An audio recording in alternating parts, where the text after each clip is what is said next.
be having some food appearing off the grill very soon. Our trusty minder of the fire, Russell, is grilling up some burgers and dogs, and there's some food that's going to be set out in the indoor space over here. Sutter, who's been around a little bit with this work as well, she had this inspiration to create a 42-inch wide pipe and invite the volunteers who come and serve with us for week-long service trips to offer prayer intentions. So we talked a little bit about the pipeline and how that related to care for creation and our work in Appalachia. And so the volunteers have many prayers that they've offered and that we've been lifting up together. So as we bless the water, those voices will be with us. And also throughout the last couple of months, we've been thinking about this concept of watershed discipleship. So thinking about, like, from a Christian tradition, Jesus, we think, is often like baptized by the Holy Spirit, but also like lived in a watershed context. Like he knew the plants and animals around him, and he like had a relationship with the Jordan River. So we're thinking about those stories. And so I'd like for the blessing to read this poem from Rita Wong called Declaration of Intent that opens up this book, Watershed Discipleship. And the water here, Maury, where did it come from, Maury? That water I collected real quickly. It has a little Greenville River, Indian Creek, and Hand Creek, and some other streams and springs and stuff in here that I can get to in the last 30 hours. Okay, awesome. So, yeah, actually has a little weeping. Don't drink it. So carrying those waters with us. Let the colonial borders be seen for the pretensions they are. I hereby honor what the flow of water teaches us, the beauty of enough, the path of peace to be savored, before the extremes of drought and flood overwhelm the careless. I hereby invoke fluid wisdom to guide us through the muck. I will apprentice myself to creeks and tributaries, groundwater and glaciers. Listen for the salty pulse within, the blood that recognizes marine ancestry and its chemical composition and intuitive pull. I will learn through immersion, flotation, and transformation. As water expands and contracts, I will fit myself into its ever-changing dimensions. Molecular and spectacular water will return what we give it, be that arrogance and poison, reverence and light, ambivalence and respect.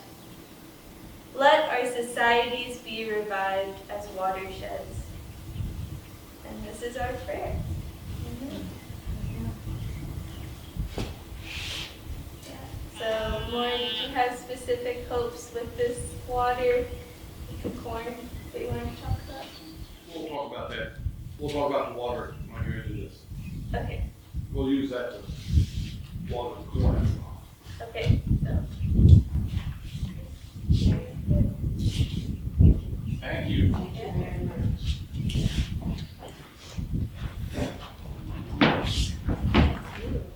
Maggie, who's Jamie?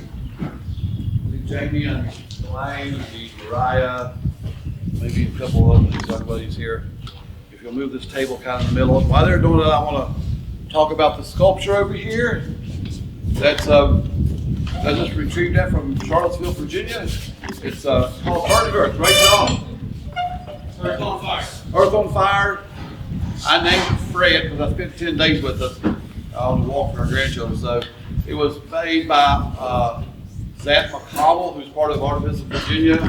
That sculpture has been in Richmond several times, Roanoke. I don't know, a bunch of places. I took it to Scranton, Pennsylvania, spent 10 days with it. It used to have ACP and stuff on it, other things. It takes up a lot of space and there's not a lot of good places to store it. And they were going to try to get rid of it. And they asked me if I'd like to have it. I said, of course. And I brought it home with me as I come back from the Northwest. So it now has a home here in Monroe County for a while. So that is Earth on Fire sculpture. And and thanks to Art of Visit Virginia. So if you ever need a sculpture for something, just let me know. I'm not going to give you the whole history of the Seeds of Resistance, Pocket Corn Nation, whole spiel. That takes a while. If you don't know the story, look it up online. Several years ago, some folks from Nebraska, the fighters of Keystone XL, came and brought this corn to us. And I have a statement here from our Tandera. This was first planted on his land 10 years ago, last year. And he would love to have been here today. He has spoken on that stage. He's been here a few times. He would love to have been here today, but there was another event in Nebraska that he had to attend. He did send me this statement. I bring greetings from Nebraska's Pipeline Fighter Village to all the MVP water protectors and pipeline fighters. I regret that I cannot join you in the celebration and planting of the sacred pocket corn. We first gifted you some of the sacred pocket corn and helped plant it in 2016. I was actually on Cookie Cole's property up next to you. Well, great memories of all the events and people. A lot has happened over the 8 years. You killed ACP, celebrate. We killed Keystone XL, celebrate. You have slowed MVP, celebrate. You continue to challenge its future, celebrate. We know it's not always easy, but you have chosen right over might, celebrate. In the words of my friend Neil Young, we actually had a concert with Neil Young and Willie Wilson on Arts and Property in 2014. Who's going to stand up to protect the earth? We join you in proclaiming loud and clear, we will. Your friend Art Tandera, Pipeline Fighters Village, Belive, Nebraska. So with that, we'll give you a little history of the pocket corn and the Seeds of Resistance planting here. The corn that we planted here got cross-pollinated with some cookies, corn, some other stuff. I've been trying to plant it. I think Joe Chasnow's still planting it pure straight up in Peters Mountain. It goes several acres of it, I think. The corn I've been planting and what we planted this morning on my farm has been kind of crossbred with Tupelo corn and Red Buddy Butcher. And so, but what I have here, I picked up in Nebraska at their final ponca harvest last summer. So I'm going to ask Jamie and Mariah and Maggie and Hannah, while I'm talking, would you please, right here, grab this corn. This is the beautiful, hold it up. This is the beautiful corn that we brought back and shell it into this container over here. To shell this corn, you can take home with you. You can grab some of this, but please, please, try to get it planted in the next 10 days. You can do it what I'm doing. You can plant it in a pot and then transplant it. I'm going to stand over here. This corn, this red ear of corn, this is sacred to the Ponca Nation. They don't let you take this away from Nebraska without a blessing. So after harvesting the corn last fall, I was turning my corn. They said, take the corn with you, but if you find a red ear, please give it back because we use it for ceremonies here in Nebraska. Mickey handed me this red ear corn. Blessed it. This is what we're planting ceremonial today. I've got some of it already planted that I'm going to transplant next week. So I'm going to put that corn here on the table. I'm going to shell it out, put it on the table. Please put this dirt, and the dirt that's back here on the railing is a mixture of dirt that I picked up on the Walk for Appalachia that we picked up all across the MVP routes we did in 2021. It also has some of the topsoil that was given to me by Mike Martin's best dirt and a little bit from my farm. So that's the dirt we're going to plant that in. And in about 10 days, 2 weeks, when it's about this tall, I'll transplant it and I'm going to get fence around. So I'm going to shell this out. Actually, Elaine, would you come here? And I'm going to let Elaine shell that out. She's going to talk about the being probably the most Native American person here, I'm gonna let her talk a bit, let you shell that out. Hi, again. This punk of corn is very important to me. A gentleman came to Appalachia, to Oak Hill, I think it's been about 8 years, and he brought punk of corn with us, and it was blessed, and I was able to take that home with me. And He was actually our Handrup's next door neighbor, Conquer. okay, and he was a pipeline fighter. He joined forces with us every chance that he would get, and I also had an opportunity to meet with the Ponca tribe. And when they did the first corn planting here, the two brothers came and they did the ceremony and blessed on the pipeline, they blessed the corn as it was being planted with the intention to stop, slow down, remove, or whatever we could do with that pipeline to stop it.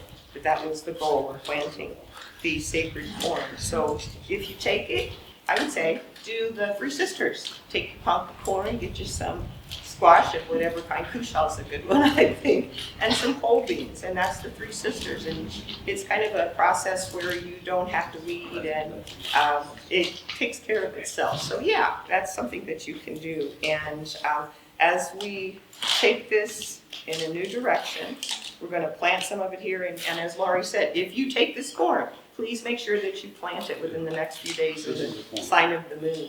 And then you will help us to gain strength as we continue to stop this pipeline, as we continue to stop pipelines in the future. Walk with us.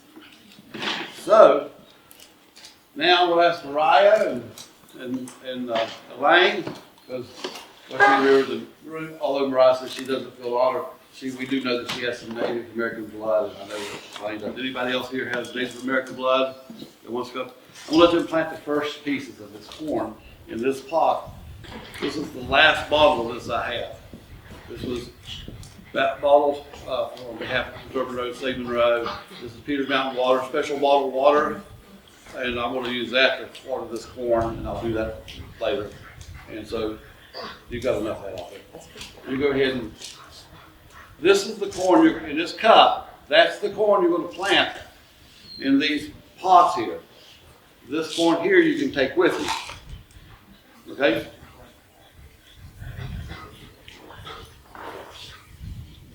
I have a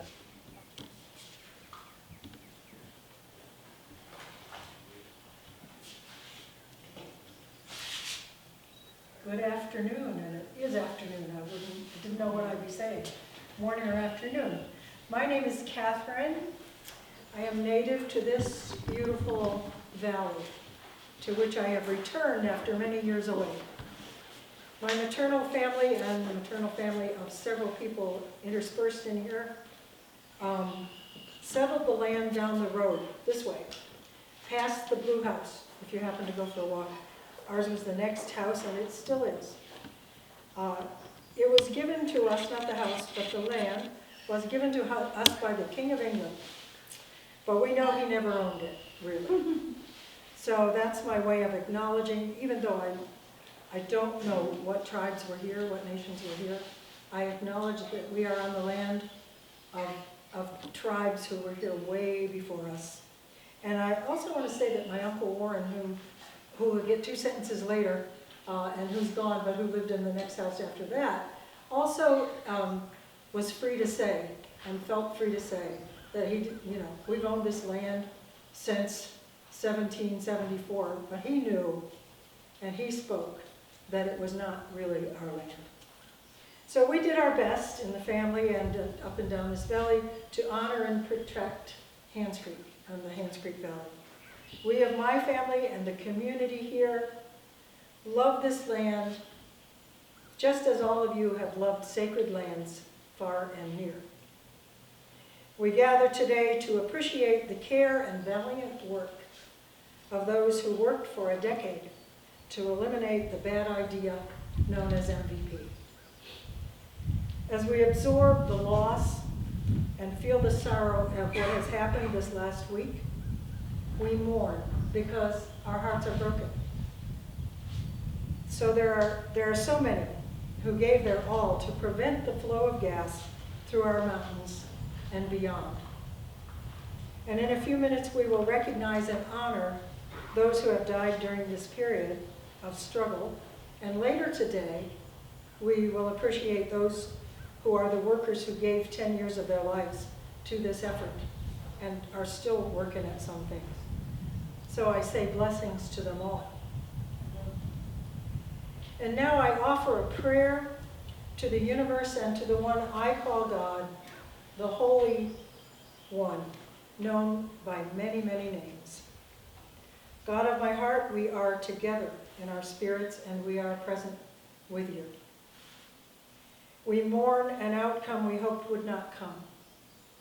We believe in the work that was done and is being done. As we spend our time here now and in the days to come, give us strength and healing. Give us comfort in you and in each other. We are connected. I ask now for safety in the operation of the Mountain Valley Pipeline. We have watched them ignore the rules even this very day, and we consistently and with courage have pointed out their errors and asked for corrections. Protect the people and lands near the pipes. There has been much loss, and we boldly ask that there be no more. This I ask in all your names. Amen. Kevin's going to read some names. Not yet. Okay. Well, I'll talk about it when you get You ready. didn't get the bulletin? Okay. So I'm going to sing a song written by Betsy Rose, and she wrote this song for caregivers, and nobody's been better caregivers than you all. I mean, that it didn't work the way we wanted, it doesn't mean that we didn't care. It doesn't mean that at all.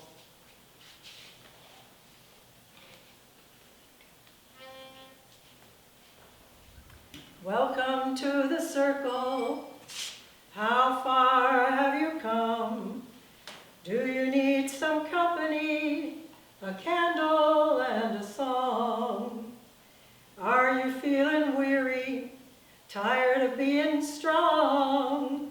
Welcome to this circle. It's a place where you belong. Do you have a burden that feels too much to bear? Do you have a bitterness you don't know how to share? Do you get too angry to breathe or laugh or pray? Well, there's no one in this circle who has never felt this way. No one in this circle who has never felt this way. Welcome to this circle, whatever brought you here. The valleys and the mountaintops, the muddy and the clear. And know your work is worthy, and know your heart is true. And know that all you give away will come circling back to you. Kevin's going to read some names. I was going to have people hold the sign. We won't do that. If you have a sentence or two to say about these people, you might want to stand up. Everybody stand up for this if you don't mind. And when she reads the names, if you want to say something, hold your hand up and you can make a statement about the person she's read. Warren and Judy Ellison. Relatives of mine, of whom I was always very thankful and proud. My mom was raised in this valley, and I feel a strong kinship to it also. Beth Covington. The goat lady. A friend to all, and very fortunate that we had her for a long period of time. We did have. Yeah. She was a dear one and full of love and full of ideas and Terrific artist. a terrific artist. Yes. Melanie Miller.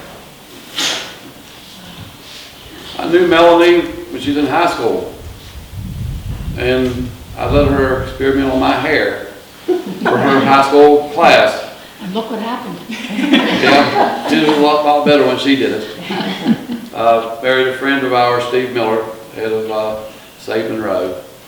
A wonderful, wonderful person in everything she did. Mary Pearl Compton. She fought for the good fight.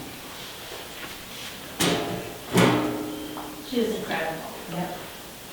She was a true leader of all of us in a lot of different fights that we fought, and we'd call up and say, okay, I can't tell you who told me this, but here's what's wrote down. She was amazing. Tim South.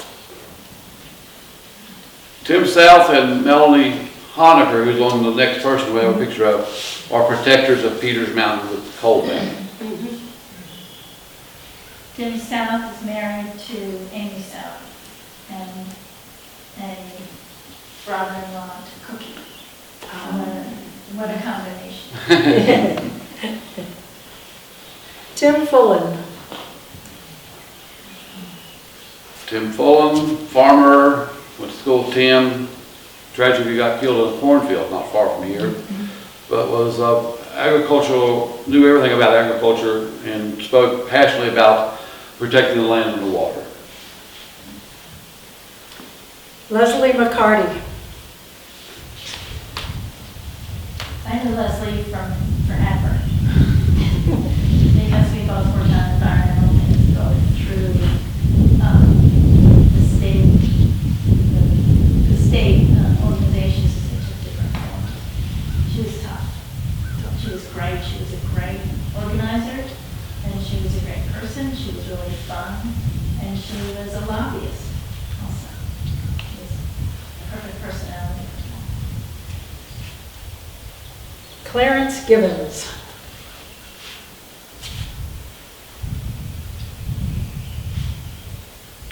Clarence was one of the first people in the Newport and Giles County area to start organizing against the Mount Valley Pipeline. He was another leader in the community who also strove throughout his life really to be a good steward of the land and people, and we remember him dearly. Karen Yolton.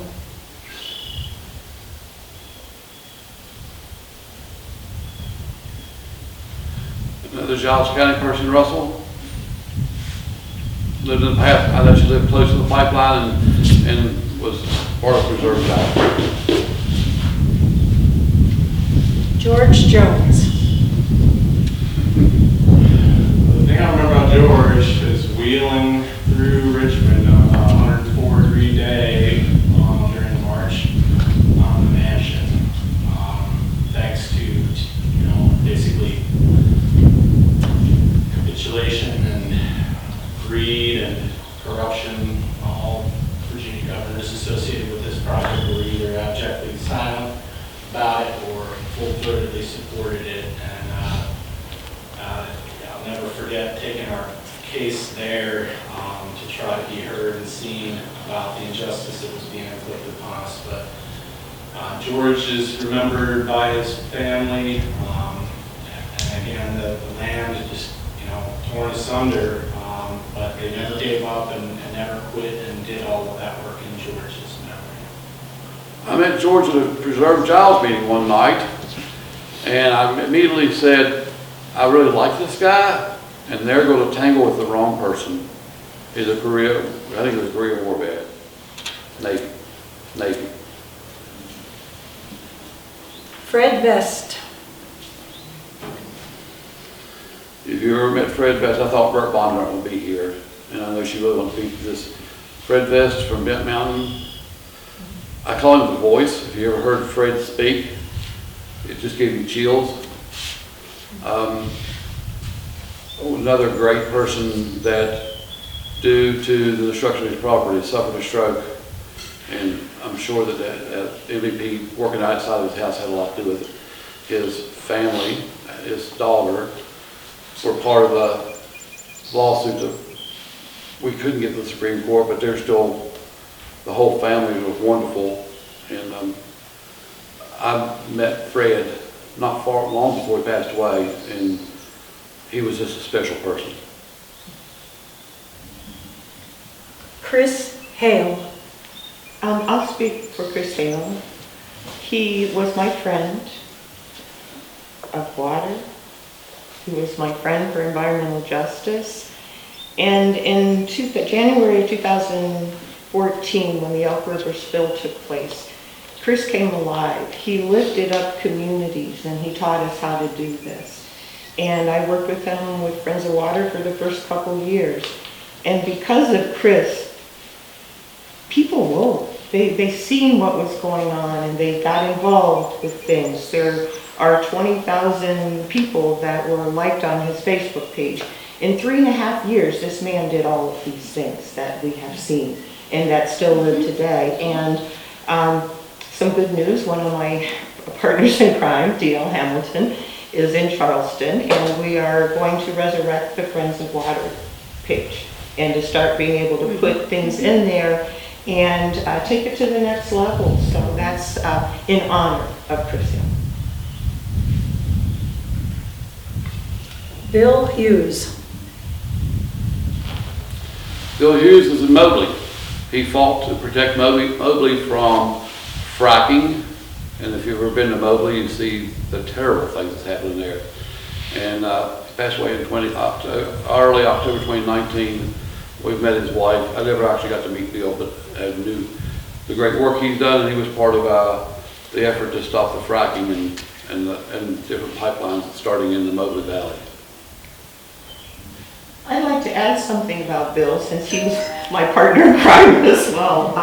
When we would go to speak at Penn State, or we go to an Appalachian Studies conference, or wherever it would be, and I would say, Bill, come with me, and he would come, and he was so meticulous with his presentations.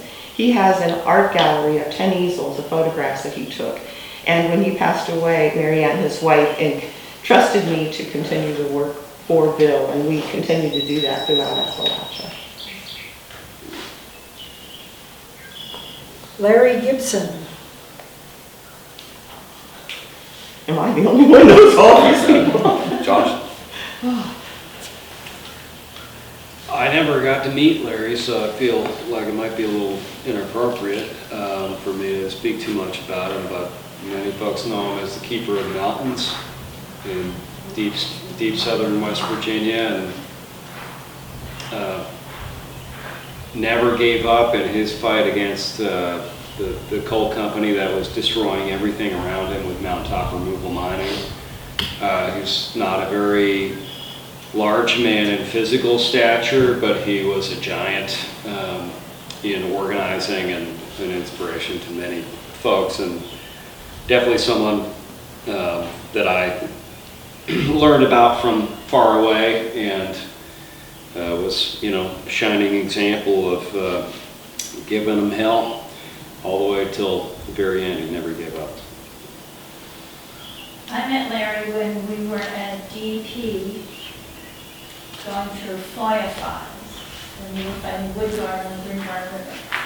And they were trying to, and they started doing copper carbonated arsenic, CCA, preservation of wood. It was put into a little neighborhood that had no idea that that's what they were building there. Big surprise. Yep. And DEP, big surprise, just kept ignoring all the problems. In the end, it went bankrupt, and DEP had to clean it up. But Larry was at DEP the same day and he said, do not give up on this. And that was one of the things that how do you mark Blumenstein or somebody.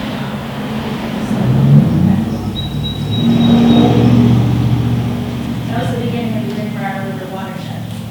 Was that night. Mariana Vera.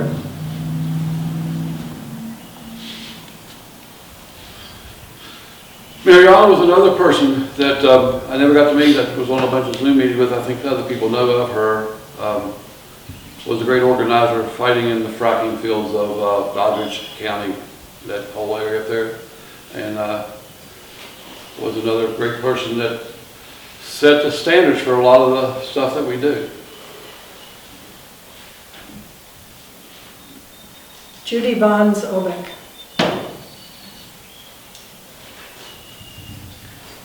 She was before my time, but I walk in her footsteps. She was one of the founders of OVEC. Yes. That's no longer with us, but, and neither is Judy, and there's some others, so all those pictures are back there. Robert Dilday.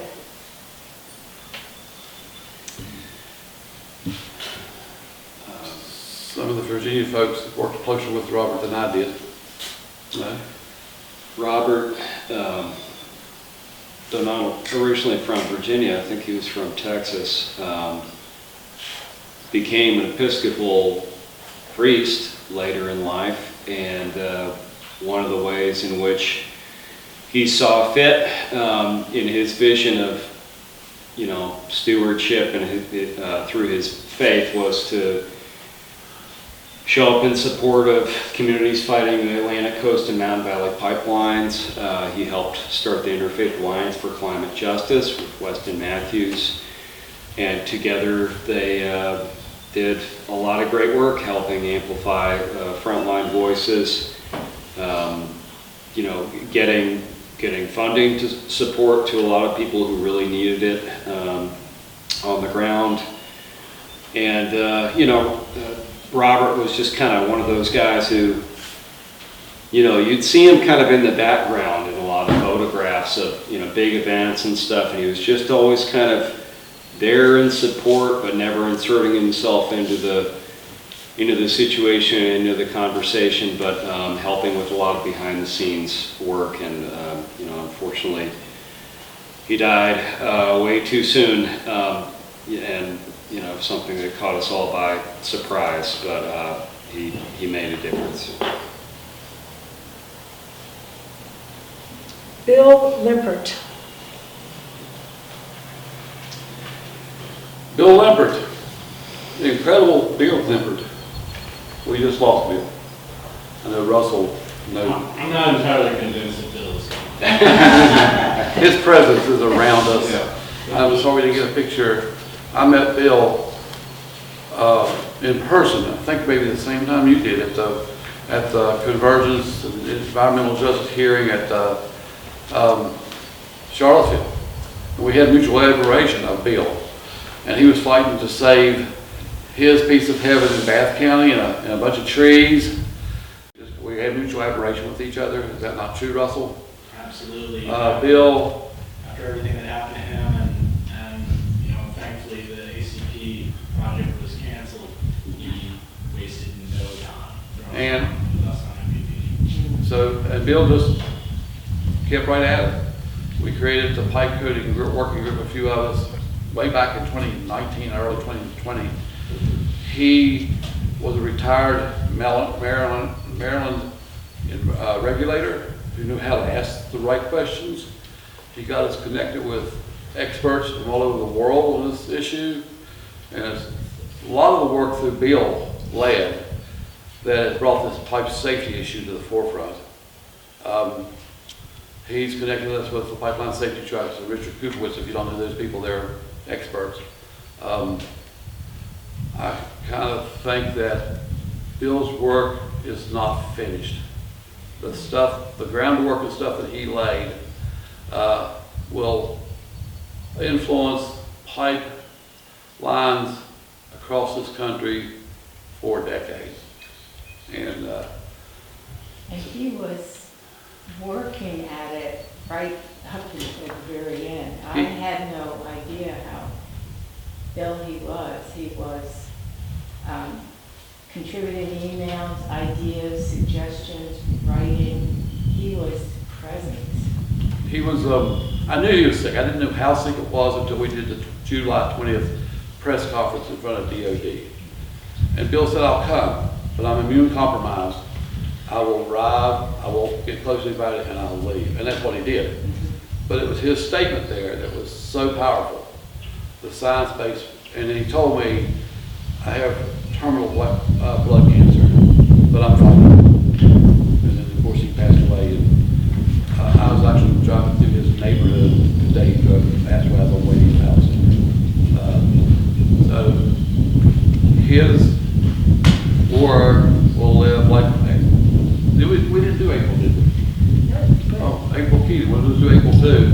Somebody wants to speak about, like, just like April. And I will say something about April, and everybody, April Keating, everybody kind of knows and sees this, like, the work she's done. She influenced people far outside of this state and this nation. I have a book, if you want to look at it, that Justin Noble wrote. And it's on the back, I happen to have in the car. She inspired Justin to get involved in this, and this book is dedicated to her. So I thought Bill would be laughing, but anybody want to say something about April? I might have something to add about Bill, if that's okay. Okay. I met Bill Limpert in probably August of 2017 when Virginia DEQ was doing their dog and pony show around the state, starting to drag us through a comment period that was a gigantic sham. And one of the most organized, well-spoken, genuine voices that I immediately noticed testifying in those 3 minutes that we were all allowed was this guy, Bill Limpert, who was from Maryland, and found out later that him and his wife, Lynn, of a couple decades had basically built their retirement dream home up on Jack Mountain in Bath County in a very remote and gorgeous area, very near Highland County. Nobody here needs to be told about how gorgeous things can be, but very much like this, and also with bigger mountains and steeper slopes. And I later visited. Bill and Lynn welcomed people to their home dozens of times through this fight that they sadly got roped into and decided to resist.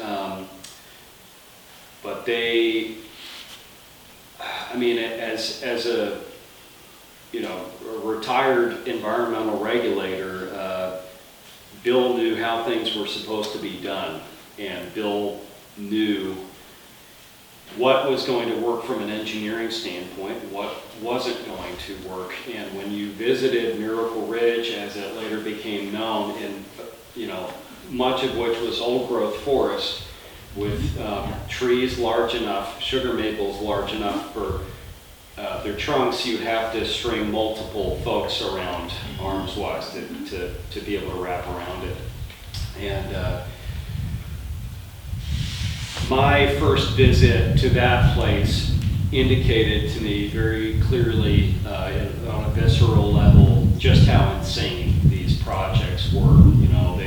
There was a very narrow ridge, about maybe 30 feet wide on top, with the 80 degree slope on one side and 40 on the other, and then going about 40 degrees up the mountain, and that's where they wanted to lay the pipe.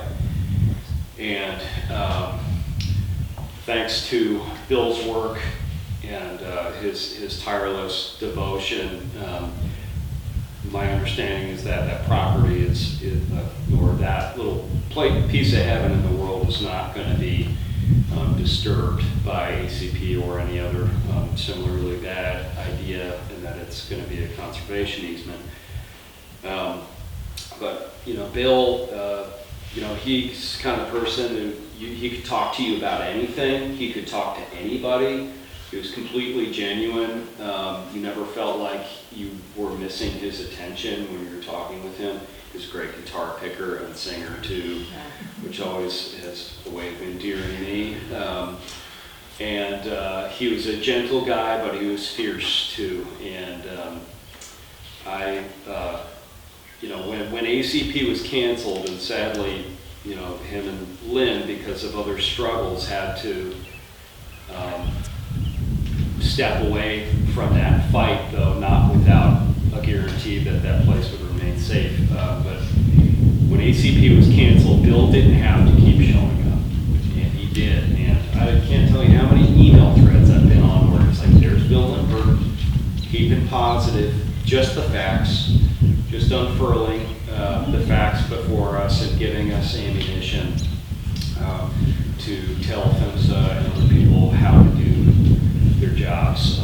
gives me pleasure that somewhere in a server, in a data center, in a black room with many flashing lights, under the protection of many federal marshals and private security, are thousands and thousands and thousands of words of Bill Lippert on many different dockets, probably for the next probably couple decades, being a pain in the ass for some unsuspecting staffer at these federal agencies who have been railroading us. So Bill's work goes on before us, and he was a great guy. I'm thankful to know him. And when I was at his memorial service a few weeks ago in Maryland, I met some of his colleagues from the Maryland DNR who had worked, construction site environmental regulation with him, and everything that they had to say about him was that, he was to a T, and he was firm and straight as an arrow, but nobody ever wanted to question him because they respected him. And he didn't have to work too hard to get your respect. Everybody knew he was genuine, and they said that, they knew from him that what was going on down here was atrocious and something that, people, Bill's mind would never tolerate. And he didn't. And I'm sorry to go so long, but Bill's been on my mind a lot recently. Thank you. He's a good man. Anybody have anything about April or Bill? I could say something about April. She passed away from breast cancer. She fought for many years, and there's a Buchanan Riverfest is held in August of every year, and I've been doing the water ceremony there for a few years now. And the last thing she did before she died was organize the last Riverfest, and that spirit continues through her, and as it is here today. She was planning to attend our Hands Across the AT. She called me and said, I'm just tired, and maybe I'll call you. And she actually died that day. April had to take that phone call from her phone. It's just, I still want to think about that. April also had a connection to this community. She went to college with Petrie's son, Mike, right? Was it Mike?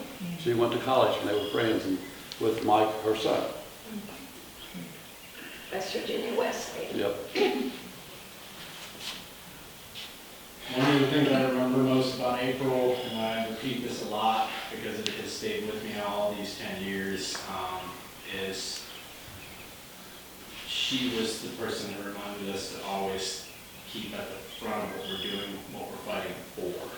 We have to resist these awful projects. We're trying to stop devastation and destruction. And sometimes we lose sight of what and who we're fighting for in these struggles. And she called me a couple of weeks before she died. I missed the call. Things were chaotic back then.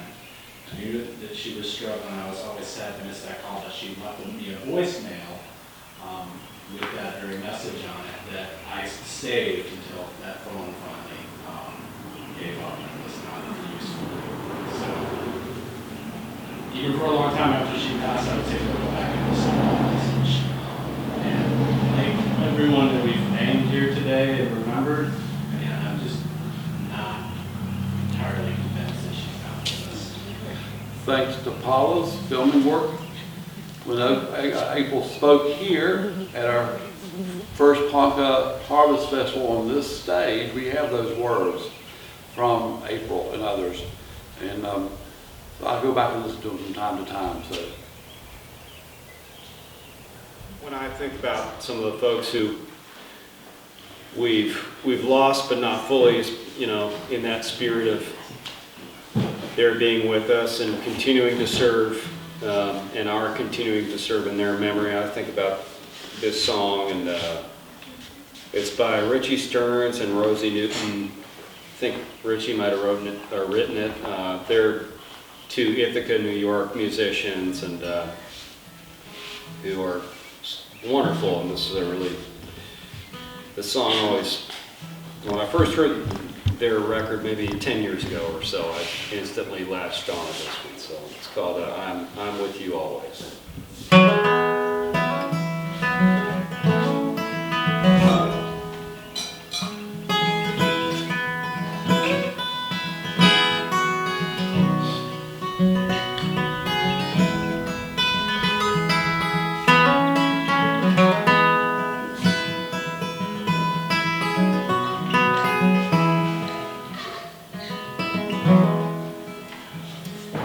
I am with you always, though you cannot see.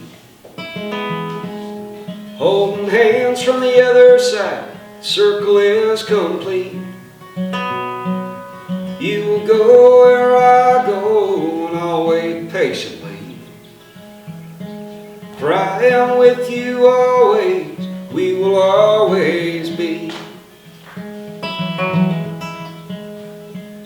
The sun and the rain and the wind will always be the same. The way I feel all about you will never change. The sun will rise, the rains will fall, and the winds will blow. Though your image might fade around the edges, our love will always grow. For I am with you always, though you cannot see.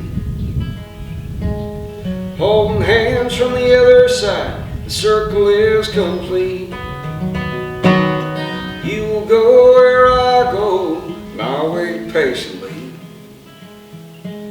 For I am with you always, we will always be.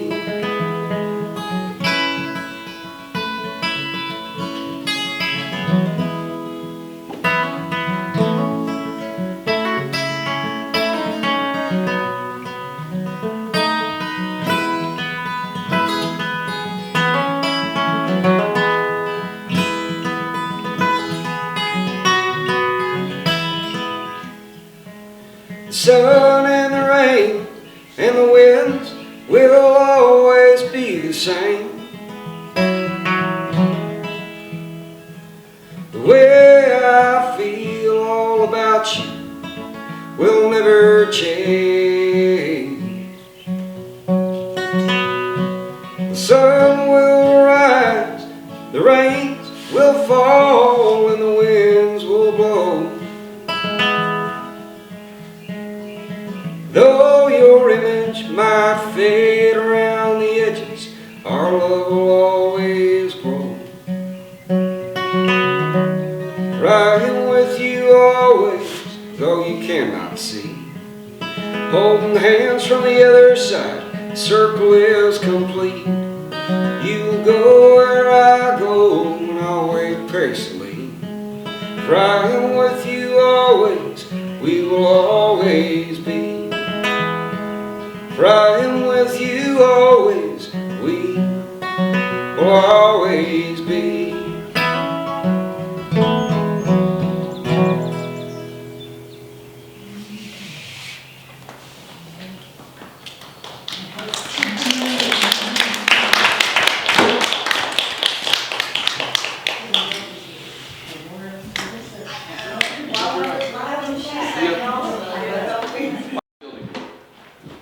This building served as a school, was closed in, I think, the 50s, I'm not sure. We converted, they added a kitchen to it. It served as a community building for Wage Club, Hall. It's on the LaRue property. That's LaRue's there. The Ellisons are just over there, because where that line of trees is. The church, and the church is open if you would like to go over. I think it's a safe place if you want us to go. The church is open. Please be sure and sometime today go over and look inside the church and see the beautiful quilts. I think there's still quilts still hanging in there. No, they've taken them down. Well, you can't see the quilts. You'll see the church. Be sure to pay attention there. So a few years ago, as the LaRue Union gets huge, people from several countries come. They've had a lot of international students they've hosted. So they took the ground between the church, that used to be pasture, they took the ground between the church and the community has created this beautiful place you see here. A lot of hard work and sweat. Not near as much money as you think it would take to build a place like this, because there's a lot of hard work and sweat. It's a lot of fundraisers. So that's where we're at. Peter LaRue was one of the first LaRue settlers, but they came after, about 10 years after the Ellisons, and then our family came probably a few years after. The Miller and Mann family, Herman's a Mann, Miller, they were here about the same time, but they were over in the Springfield area. So, welcome to Hands Creek.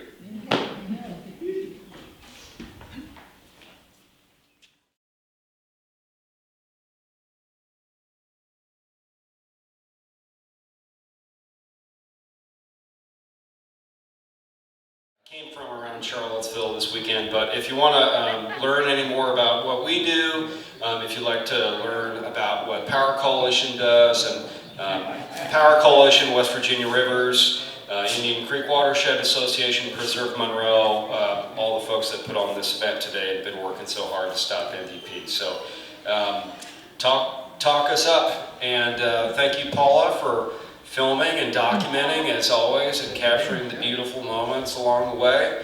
And boy, by now you're really getting tired of me yapping on.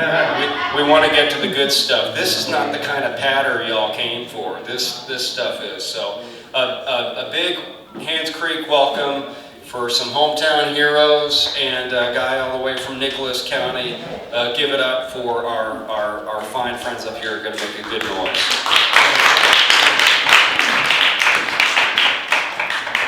Thank you, my friend. Well, I'll tell you what, let's get some couples on the floor and see how many people we can get up to dance, and we'll get this thing started. Don't be bashful. We'll just do some simple things and get you started. We won't do anything that you can't do, and besides, if you don't know how to do it, I'll show you how. Come here. Are y'all going to be a couple? Get as many couples as you can, make one big circle. The band was just currently on a long hiatus. He said he hadn't played much in about 2 or 3 years. And after we finish the Virginia Reel, Bert, would you do the Pink Town Jig? Sure. After we do the Virginia Reel, you'll get to hear their well, I call it one of the signature songs. This is the Virginia Reel, and we need everybody possible to get out here because it's a very simple, very fun dance. I used to one more time.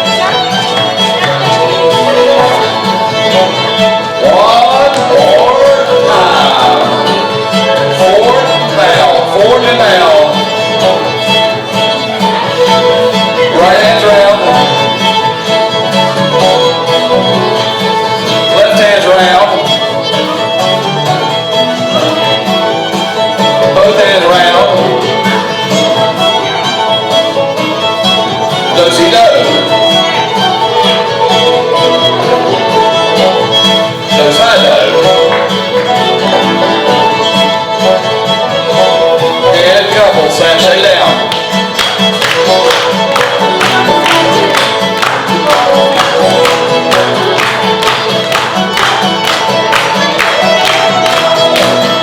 Wheel them down. Wheel them down.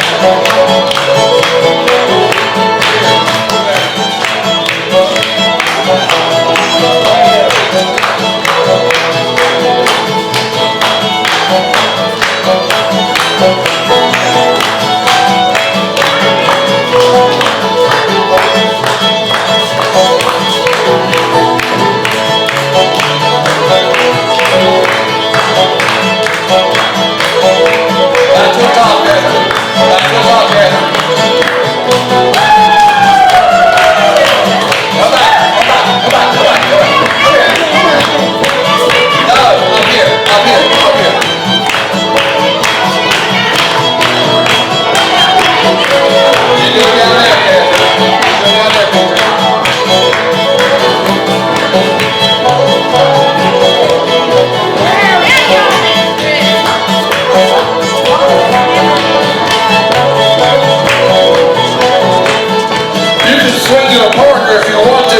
yourself the rest of this music. Swing your partner.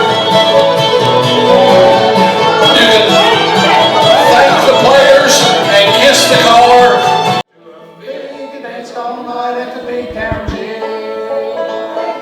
The two that were little were just half grown. The two that were big were as big as a barn. Big as a barn, tall as a tree. Haul them down to the factory. Slice them into bacon, cut them into ham. Squeeze them into hot dogs, smash them into spam. Throw their little eyes out in the rain. Pickle their feet and scramble their brain.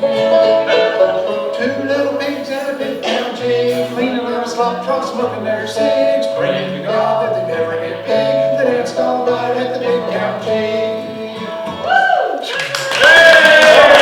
Way too fast.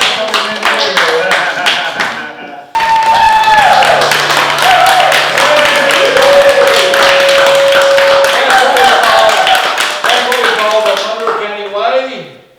All players are welcome. There's just dance. Turn it over to Jessica. I do have a request. If you took a picture or a video Thank you for calling. when Paula wasn't here, like the corn plant this morning, and or the clerical protection, or some of those just candid shots that you want to share. If you'll email them to me, I'll get them over to Paula. She's going to be putting together a video of the events today, and sometime in the future you'll see it. And thank Paula again. If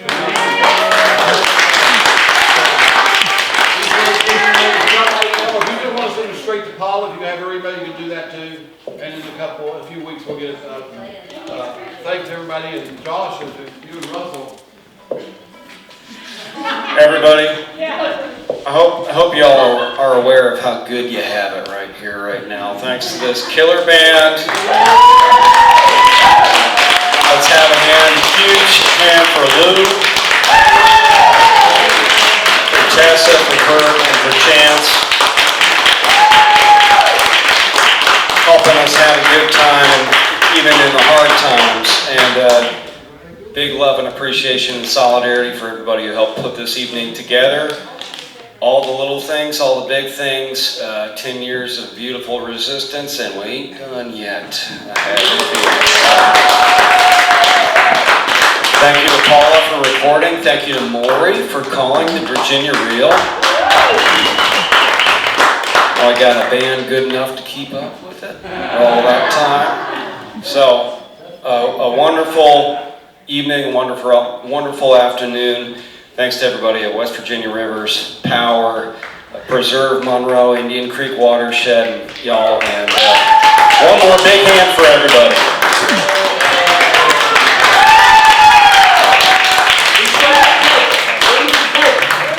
Mountain to mountain.